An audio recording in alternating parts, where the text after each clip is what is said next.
Hi అండి, నమస్తే. పొద్దున్నే ముందుకైతే చెప్పిన చికెన్ తీసుకొస్తా అని తీసుకొచ్చాను. ఒక బౌల్ అయితే వేసిన, బౌల్ వేసేసి ఇంకా పీసులు చిన్న చిన్న పీసులు కడిగేసేసి ఆ తర్వాత ఒక దాంట్లో వేసి పసుపు కారం అల్లం అన్నీ వేసేసి మంచిగా దగ్గరికి ఇట్లా కలిపాను.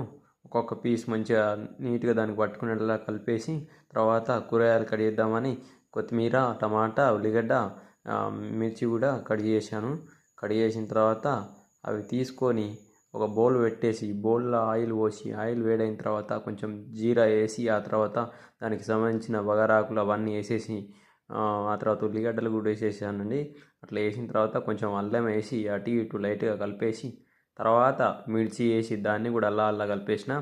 తర్వాత ఏమైందంటే ఇంకొకటి సేపు అట్లా ఉంచుదామని అలా కొంచెం లైట్గా వేసి చికెన్ వేసేసిన. చికెన్ వేసిన తర్వాత అది సూపర్గా టేస్ట్ అయిందండి. సూపర్ ఉంది. మీరు కూడా మా ఛానల్ని సబ్స్క్రైబ్ చేసుకోండి ప్లీజ్.